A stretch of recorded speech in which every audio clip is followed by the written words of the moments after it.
All right, everyone. Thanks so much for joining for this edition of one of the Zero to Hero Ask Me Anything sessions. I'm super excited for my guest today. His name's Alex Marshall. I'm going to read his bio, but then also add a little bit of color around how we personally know each other and how grateful I am to be his friend. So we'll start with his bio. So Alex was most recently the Chief Product Officer and co-founder of Twingate. He co-founded this company in 2019, so he was involved for quite some time and seen it through many changes. And his background mostly is in product leadership roles in the B2B market over the last 2 decades, including at Dropbox, where he was actually the first enterprise hire in the company's transformation from B2C to B2B. A focus of his product career has been using the power of design thinking to make technically complex products intuitive and easy to use. Alex graduated from Stanford with a degree in electrical engineering. Most recently, as I said, he was CPO at Twingate, and a commonality that he's held across these product leadership roles is really just the way that he's brought technical products in a more intuitive, like I said, design thinking way. So I'll stop there with his official bio. His unofficial bio is that Alex has helped me a ton in various roles that I've held, starting at Dropbox. He was like the adult that was still cool and somebody who I still wanted to hang out with. He and I actually closed NBC Universal, which was the first mega Fortune 500 deal at Dropbox. I feel like nobody really believed it was going to close except for Alex and me. But he really brought in kind of the enterprise flair and helped educate me on the process quite a bit. And then most recently at Twingate, I actually joined when they had no paying customers, and Alex was not only our CPO, but he was going back to being my sales engineer as well. So it was a special, I think, reunion of being able to feel why we like working together so much back at Dropbox. So super grateful to you, Alex. Thanks for helping me throughout my career and joining this fireside chat. Anything you want to say before we dive in? No, I mean, thank you for all the kind words. I'm really excited to be here, and it's always been really fun working with you. So I'm excited to like get into it. So let's go for it.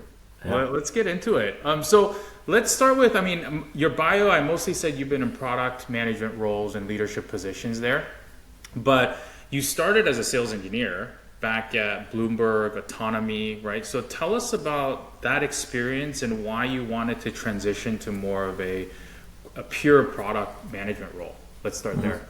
Yeah. I mean, it seems like such a long time ago, but these are in the days, the first role I held at this company, Autonomy, where we still had to go and install software on site with customers, which is crazy to think about because it just seems like I feel old saying it, right? But that brought in a lot of its sort of own challenges, which I think I'll then explain why I went to product later. But a lot of what we had to do is really kind of classic sales engineering thing, which is like understand exactly what the customer's problem is, and then understand exactly how you can describe both what the product can do, but then actually then show what it can do for that customer.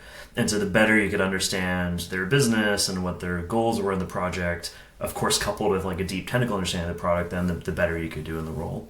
And so I actually love that role. It's really, really enjoyable. It's actually really creative. You get a bit of the sales high from closing deals, like having a successful POC, that kind of things. It's really a fun job. Yeah. And and I feel like it's. Oh, sorry. Go ahead. I don't want to cut you off. No, and then I was going to say. I mean, I was talking a little about the product transition, but actually, go ahead if you're going a different direction. Yeah. No, I was going to say, I'd love to hear more about that, but I feel like it's quite rare actually in Silicon Valley to see product managers who have migrated from the sales engineering world, and I actually think it's one of your superpowers because you're able to actually connect the dots of what customers want and deliver for them. Versus like being in this like technical hole and like just interfacing with engineers. So I really appreciated that, and maybe you're gonna go into that as a transition to why you went into product management. Yeah, no, actually, I really appreciate you making that point. I know it's something we've talked about over the years. I think it's interesting because like my alternative like career path was I interviewed as a Google what do they call, I think, associate product manager, the sort of famous APM role. And I wasn't accepted in the interview process because my GPA was like 0.01 too low or something, you know. So, but what's actually amazing about that is like biggest mistake Google's made. I don't know about the biggest, but certainly would have been a very different, different career path for me. But what's interesting is like, a lot of those people went on to do some, build some like really well known, products and like amazing companies. But it was very much like a different way of like thinking about the world. And I think what was so different about the route that I went down is that when you're there, and again, you're on site with customers, right? So you're sitting there in front of a customer having to demo the software. We had to do a whole bunch of like customization, which, in those days, I can't remember. I think it was JavaScript pages or something that we were building at the time. All this customization, you had to really sit there with the customer and really, really understand them. And I think that was super helpful. Because when you're, especially, and especially helpful, by the way, and I'd say critical in like B2B, when you're in a B2C company, which is of course what Google was, and that would have, again, led me down a very different path in those days. You're so far away from your customers that you're really dealing with like people in large numbers. You might be one of those users, but it's just a very different relationship to the customer. So I appreciate you bringing that up. I think that's something that I have felt has definitely made a big difference from a product management standpoint. Yeah, that makes sense. I mean, with B2C, you're looking at data, metrics. With B2B, you'll really have to unpack the conversation, right? Mm-hmm. And so that's super helpful. You kind of touched on this, but what are specific kind of sales tools or skills you brought over to the product management position? Can you talk about that a little bit? Yeah, I think, I already mentioned one of those. I think is just having just really deep empathy for what the customer is going through. You really can't beat that. And it's common advice for startup founders, especially in the early days, just like really, really get close to the customer. I think I was listening to Lenny's podcast recently, and they're talking about exactly that. It's like, make sure you go talk to X number of customers a week or a month. Just make yourself do it, because really in having sort of just live, more organic conversations with people, you really start to understand how they think about the world. Which that we should come back to that later, because I think how someone thinks about the world is key to like how you build a product that then meshes with their expectations and then leads a better experience for them later on. So I think that's one of them. I think the other thing that comes to mind just off the top of my head is I think storytelling is really important. Again, on the sales side, you know this, how important it is to be able to connect with people like through story. And I think with product, it's the same thing. It's you have to understand who the customer is, like what they're doing, like how does what you're going to build like fit in with the problems that they're trying to solve, which is the beautiful thing about B2B software is like you're solving specific problems for people, and they're telling you, if you solve these problems, we'll pay you for it. And then oftentimes at B2B, the features can actually just require a huge amount of investment from the company, and so you have to have a story that then maps over longer periods of time. We're doing this today, and it might not solve everything that you're looking to, the entire problem you're looking to solve today, but over time, this is where we're going with it, and this is our vision, and this is how the roadmap, basically gets built out to solve that problem over time. So that's also where story is important. Yeah, totally. I think that's where, the roadmap conversation was amazing to bring you into, because I felt like you did that in a visionary way while still also showcasing that you had a planning brain too, right? And a lot of my coaching sessions, I'll actually tell founders, hey, at Twingate, the CPO, Alex, he did a really good job with the roadmap conversation where we actually laid out over 4 quarters what our plan was. It can shift, by the way, right? Because 4 quarters is a long time in startup land, but you need to have that vision and that plan.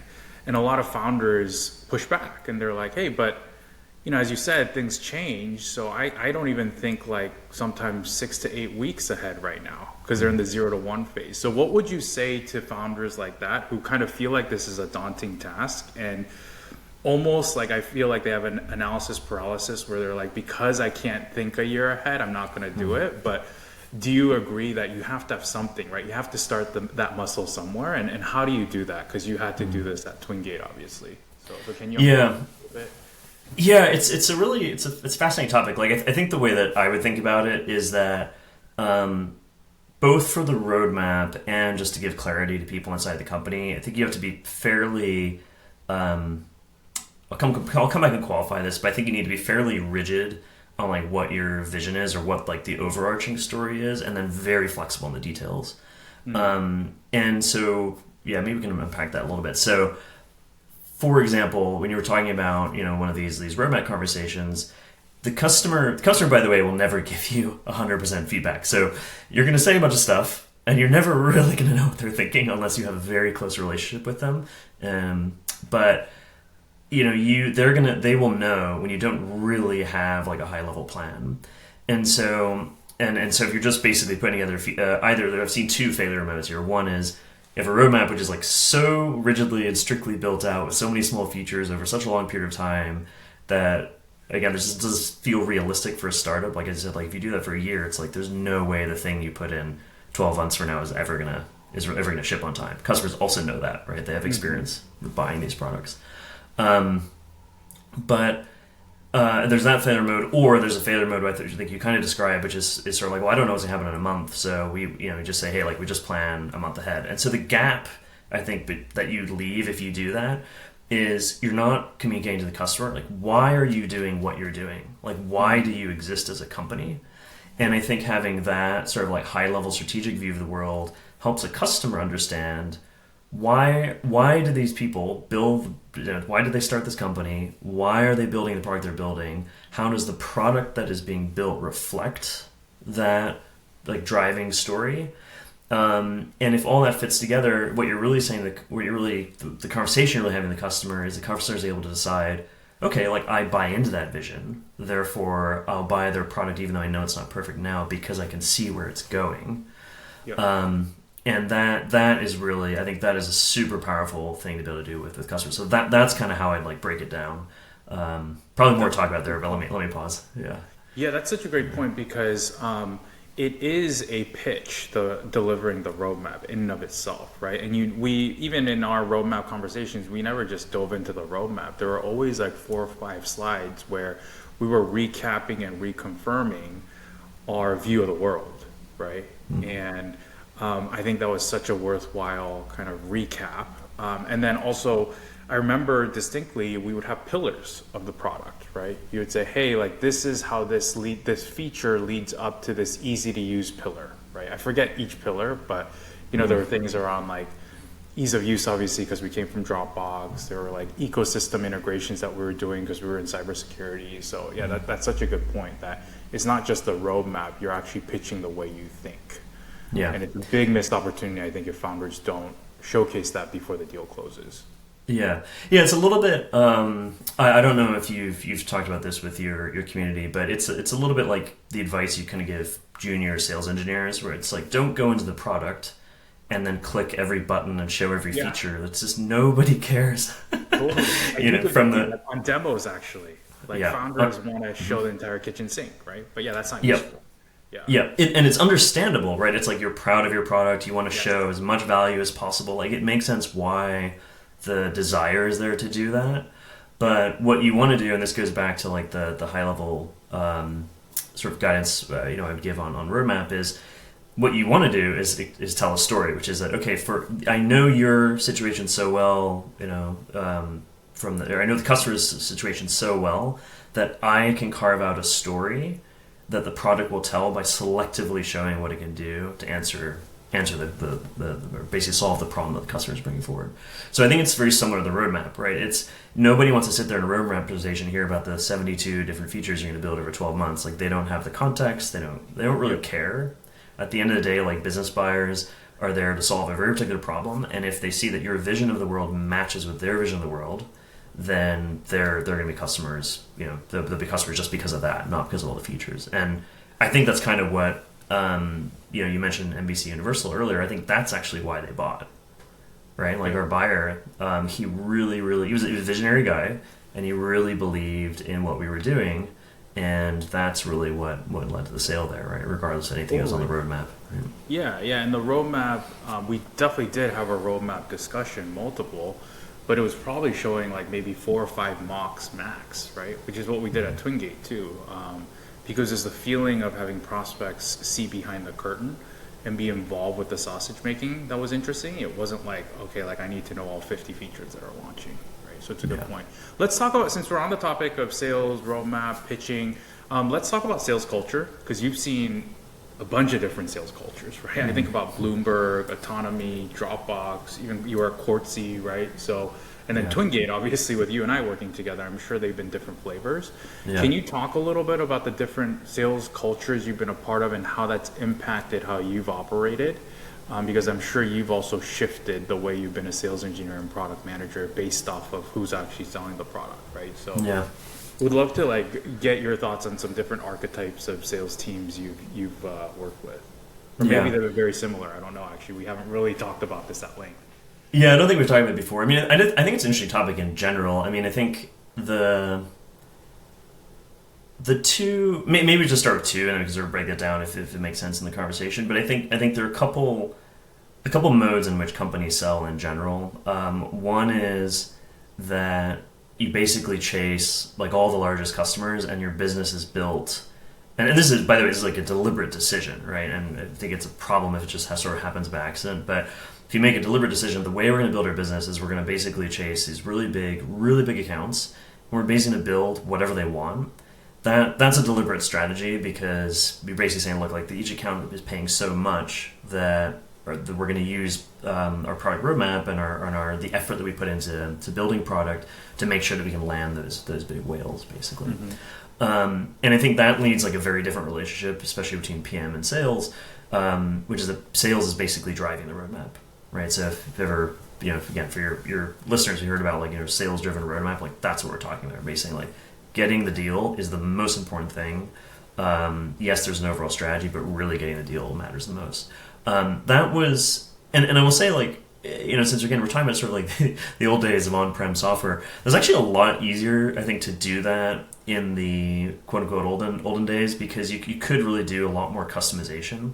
Right, the problem with SaaS is that everybody really sees exactly the same product, and there are certainly ways you can customize things like different tenants and things like that. But I think most people would rather sort of avoid that. So I think that's like one mode of operating where like sales is really running the roadmap. I think probably to the other extreme, and I think maybe it doesn't really matter, but maybe Dropbox is more in that direction. I sort of like to think Twingate is sort of in the middle on that, but. On this other mode is where you basically have the product is the product, and who cares if there's a big customer that really needs a certain feature. It doesn't matter, because the attitude of the company is that we don't run around and chase like these big whales, right? We're going to make sure to build a product that's useful for a large number of people, and by definition that means that we're only reach X percentage of the market that sees a fit with the feature set that you have. So I think those are like big extremes. I think actually Google is the most famous for doing that. Those are big extremes, and then there's everything in between. Yep. Yeah, and I would agree Twingate was squarely in the middle, which is why I think the questions that you ask on these calls oftentimes feel like pushback, actually, if you remember, right? For our largest customers, instead of us saying, okay, yep, it makes sense why you want that feature, we'll build it, there are actually probably like 5 or 6 follow-up questions that we would ask on every feature to be like, why do you want it this way and not this way? And I think that helped with the sales process, because a lot of folks, I think, backed down on their original entry point of how to build the feature. So it truly felt, I think, collaborative, right? So, Yeah. I mean, that's how I felt it. Yeah. I'm curious to get your like flavor on that, because I feel like that was a hallmark to our process, is like people ask us for things and then we actually like push back a little bit and get to a collaboration that's almost felt like 50-50 customer and our brain. Yeah. I should really glad you brought that up, because that helps, or that adds another answer to what you're asking about, what the crossover is between sales engineering and PM. And PM should do this anyway, but one of the things that you often have to do in sales engineering is, because you're outside of the product org, or really don't have any ability to really change the product. What you had to learn as a good sales engineer would learn is basically trying to understand exactly what the customer wants to do, so we can find alternative creative ways otherwise known as hacks, to basically solving the customer's problem. Workarounds is a better Workarounds, yeah. exactly. Yeah. But I mean, I'm joking a little bit, but actually, I think a lot of those workarounds are really like what you get from that sort of back and forth with the customer is it's the workaround actually solves their problems. It's not a workaround; it's just another way of solving their problem. And you have the benefit of knowing your product really well, better than the customer, hopefully, and so you can sort of help them understand maybe how to shift their thinking just a little bit, not 180 degrees, but just a little bit to think about the product a little bit differently. So yeah, so I think there's a bit of crossover there, and I agree. And I think the other thing is that the other thing that conversation does that you were describing, sort of that back and forth with the customer, is that at the end of the day, it's actually giving the customer what they want, right? What they were asking for was, how do I need you to do X so I can solve this problem. But if you just find another way to solve their problem, it actually is giving them what they want, and then they're going to feel listened to. You're going to get the customer, like everybody wins from it, right? So, Yeah, yeah, totally. having those conversations really helps. Yeah, those workarounds and having a sales engineering team that understood the product intimately so that they could suggest the right solutions was, I think, huge. And I think we did a lot through our API because it was so powerful, right, to actually deliver something that wasn't necessarily like natively in the UI, right? So super helpful to hear that. What about, I think another thing that I coach into a lot of founders is starting to document feature requests. Like even if it's like a spreadsheet, it doesn't have to be anything fancy, but it surprises me when there aren't like legitimate customer names or prospect names attached to feature requests, and I think that's something you did really well at Twingate. So can you talk about kind of the Notion page, like even the internal syncs that you put together, like how they all kind of came together in concert to give you confidence that, okay, I understand this feature actually has a bunch of context in terms of like number of customers and types of customers, right? So can you talk about that process and what we did there? I'll describe what we did, and then maybe we can talk a little bit about how I wish we'd done a little bit better. I appreciate you think it worked well, but I think there's always it's way improvement. more mature than what most companies did or are doing. That's great to hear. I think my general attitude around product management, and again, like if your company doesn't have PM yet, it's the same thing applies. Is my bias is really towards with customers and feature requests and all kinds of, just write everything down.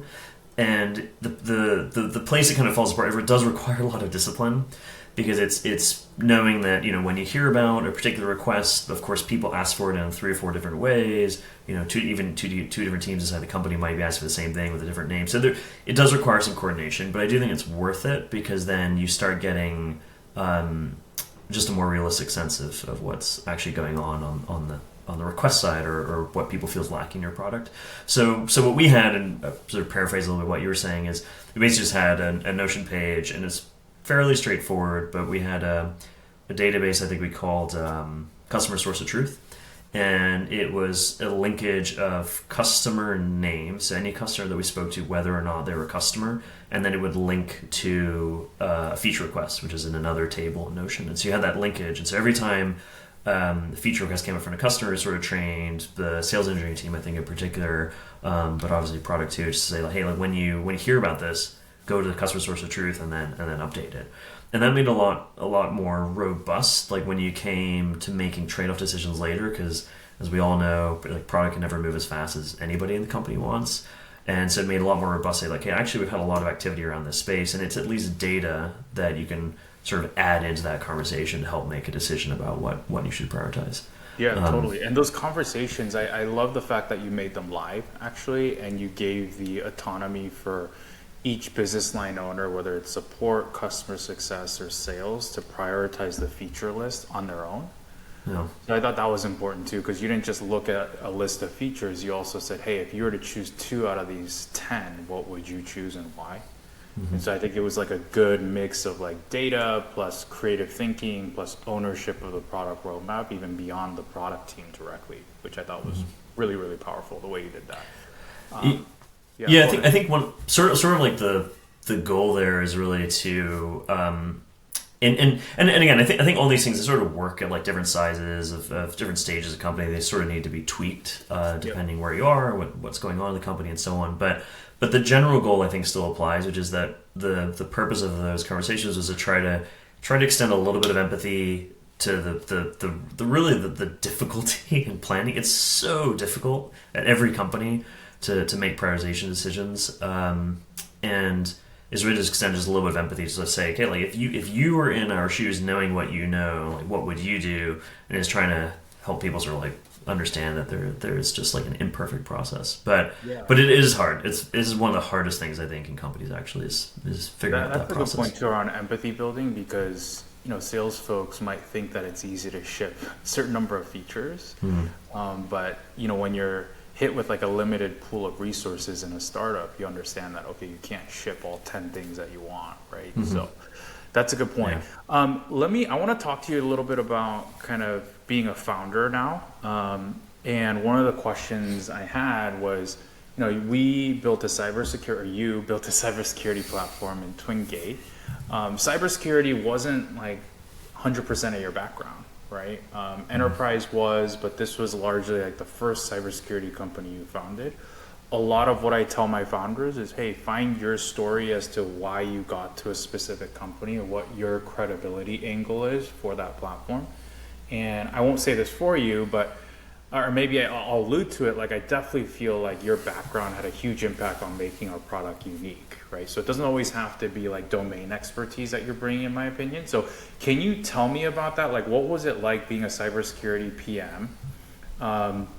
You're obviously a career product manager, but cybersecurity was new. Like, tell me about how you took that angle of still being like a credible co-founder in that space, which you were. Yeah, thank you.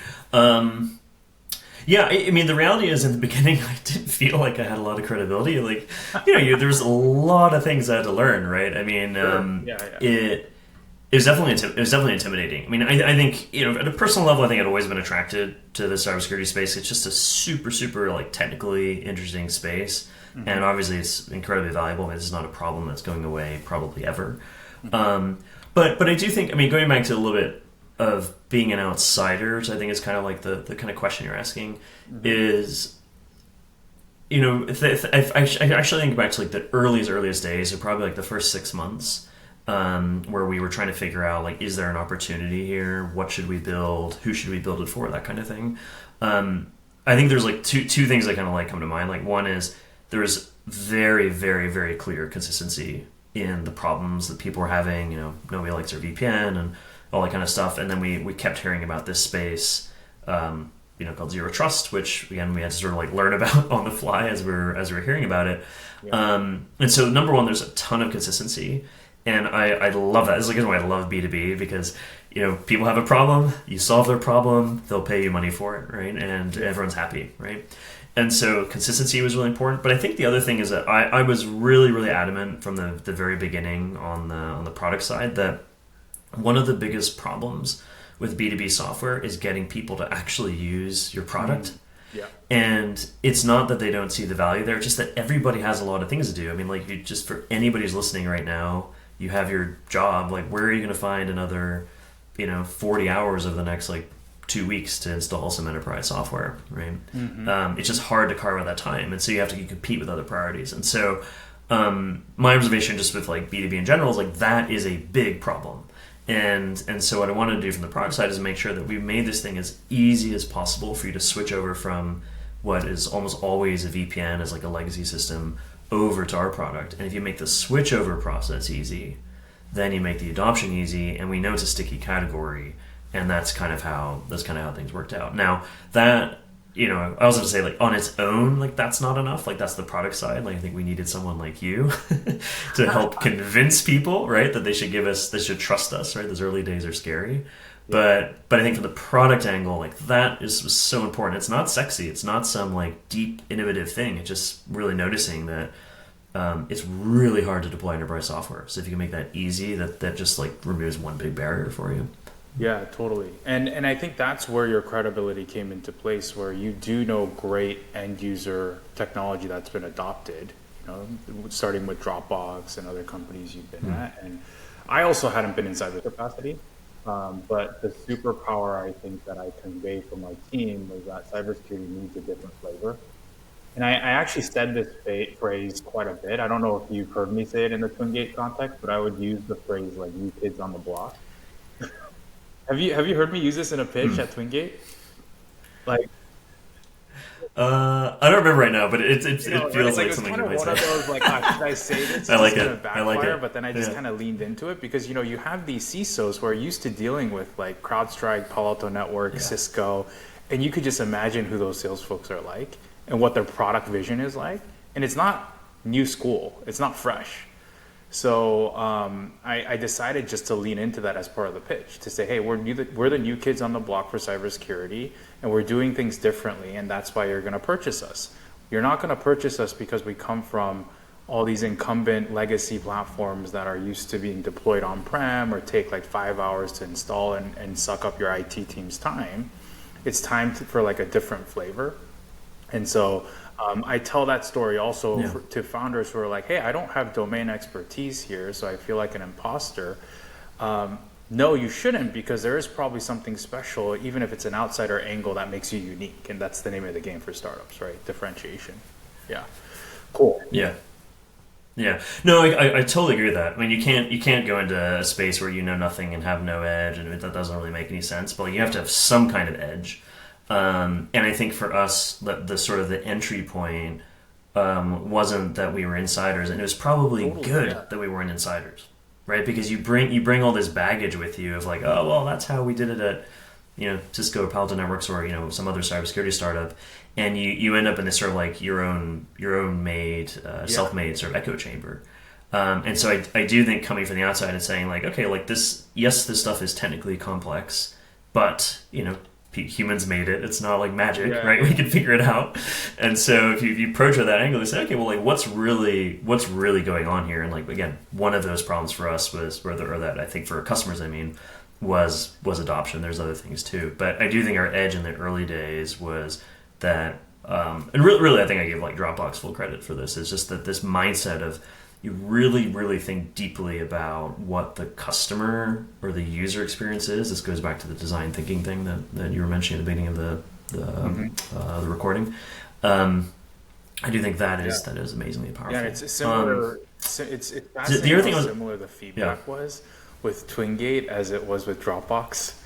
I feel like at Dropbox, like people would always say, "Oh, it just works," and we would hear that was like deja vu, like with Twingate. It's like, "Oh, so how do you like the product?" And DevOps engineers who are like very skeptical usually of VPN, they're like, "Oh, it just works. It's like in the background." So it's so Yeah. interesting how like Yeah. cybersecurity Yeah. software mimics a lot of the feedback that a B2C company software has. Yeah. Absolutely. I mean, but I think at the end of the day, I mean, I think that was particularly powerful. That feeling that people had of like, oh, it actually works, or like, you remember people saying like, I love this. Who I mean, like, who who the loves hell VPN software, is saying right? that they Yeah. love their cybersecurity software? Yeah, yeah. So I mean, I don't want to sort of keep patting ourselves on the back, but I think like the learning. It was amazing hearing that, but I think like the learning there is that was something that was really different in that space.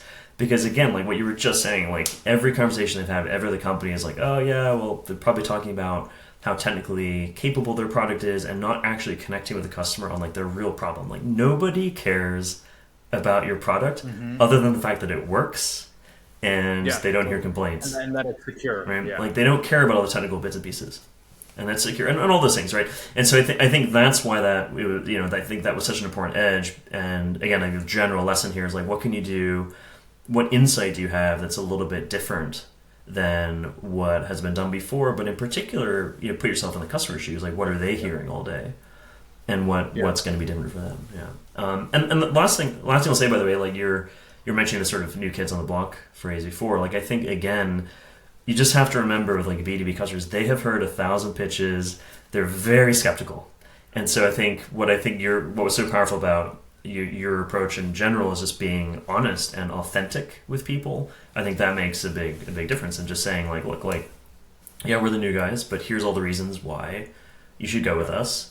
And that Totally, makes yeah. a huge That's also difference. something I bring up, which is somewhat surprising with founders to disqualify leads based off of whether or not they're ready to work with the startup, actually. Because with Twingate, there were so many moments live on calls or in emails where people would ask us, what's your funding? How many people do you have? Do you have a 24/7 support team? And it would have been just as easy to say, yep, we do have 24/7 support, or, we have 50-ish people and we actually have 25. And, a lot of kind of founders ask, like, should I like fake it till I make it? But no, actually, you have to actually say, we're like 15 people. We don't have a global support team, but here's how we're going to work around that. You have to be bought into the startup innovation. You can't be bought into us having like a 500-person support team. And it's like so nerve-wracking to do that the first time, but then extremely powerful, because then you end up having folks in the pipeline who are actually going to buy from you, right? So, yeah. Absolutely. Yeah, it's like being like very confident, but in the right way, right? It's not, don't take the confidence to telling lies or stretching the truth. But in reality of 25 people, we just round up to 100. I mean, the people, you really just remember, like, at the end of the day, like, people buy from people that they like, and people are also very good at sussing out like what someone is about, whether you think you're saying it or not. Like, people can read other people very well, so it really helps you to be confident. Like, no, like, yeah, we only have 25 people. Yes, you're our third customer or whatever, but here's why you should work for it. And that's where, like, kind of full circle, that's where the roadmap comes into play too. It's like, you also can't discount those and say, hey, we're going to forever be a 25-person company. It doesn't matter. Like, obviously in a year we shouldn't be 25 people, right? Or in a year we shouldn't have 9 to 5 support on the West Coast, right? So yeah, exactly. Which I think at the time was probably we were working through that, but we also sold, like, Lior, our CTO, had a pager, right, of some sorts. That's right. I think he did wake up probably at like 1 or 2 a.m. multiple times. Yeah. I don't know what his wife feels about that, but okay, so this has been amazing. I appreciate it. Let's round this out a little bit. Going back to kind of you as a founder, I know this is probably a hard question, but what are 1 or 2 things in the 0 to 1 or 0 to 2 phase as a co-founder or founder that folks should understand and really make sure they get right? Like, what are some things as a leader that you should try and impart to your company during this like up and down rocky phase to keep the morale up and the momentum going? Especially for a lot of our founders, they don't even have like 5 customers yet, right? So I think the leadership component of a founder being like, hey, we got this, we see the vision, like, that's important. So what are like some words of wisdom for our founders to like really keep positive, optimistic, and keep it going in this, like, arguably the hardest stage of company building?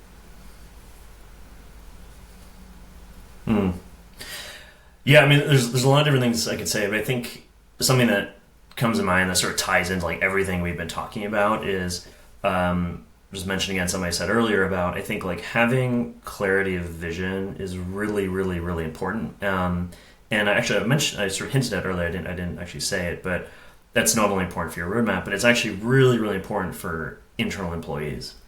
Because what you're doing with having this sort of high-level vision and then being clear about how you're going to, execute on it, not to use too many buzzwords, but basically how you're going to go out and do everything, like that is so important in terms of like motivating people. Because just like customers buy from people they like, or customers buy from companies that have visions that they agree with, employees join companies for exactly the same reasons, right? They're going to follow you as a founding team because they really believe in you and your character, and in terms of like what the company's all about, like why you're doing what you're doing.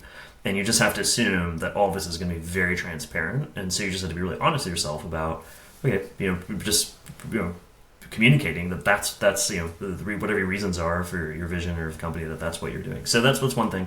And I think the way that you keep that really grounded is really, really, really deeply understand the customers. And I feel like that's sort of like the tie into all of this. I think it's gone through everything we've talked about, is that you have to really have like deep personal relationships in some ways, right, with your customers, and really understand what they're doing, and know that like that knowledge and that empathy and that information that helps you build out vision that stands the test of time, and you update it, tweak it as you need to, and then everything else comes from that. It comes like why you hire the people you hire, why people do the things they're doing, how you get everyone coordinated, how you build out the roadmap, how your sales team has all these conversations, right? So that to me is I think one of the Yeah, most yeah, important that's things why I you think can I do. enjoyed working with you so much at Twingate, because everything was about the customer. I think that in one all hands, you said, all hands, by the way, was super helpful, I think, because we were all rallied around the customer problems. And roadmap features were also tied to, hey, like Scopely asked for this, or, Modern Health asked for this, name whatever customer that we were working with at the time. And I think the phrase you said was, our customers know what they want, we just need to deliver for them, something along those lines. And so I think that was like a key North Star that was super helpful for a sales team to see, because oftentimes the product roadmap doesn't tie back to conversations that those folks are having day in and day out. So I appreciate you saying that. And then the communication piece, I thought that was like really important too. You did a really good job, I think, not only in all hands, but also in Slack messages, just like conveying the why is this important, right? And so I think you were a good writer internally in that respect too. So anyways, I'm going to stop the praise now because we're at the end of our time. I could go on and on about Alex Marshall. All right, no, Really, don't stop. Keep it yeah. coming. No, but it's been it's been amazing talking to you, Peter, and I appreciate it. It was really fantastic Yeah, I with would you, love to do and this again. hopefully we get a chance to do it I'll give again. a plug for Alex too. We'll see. As you could tell, Yeah.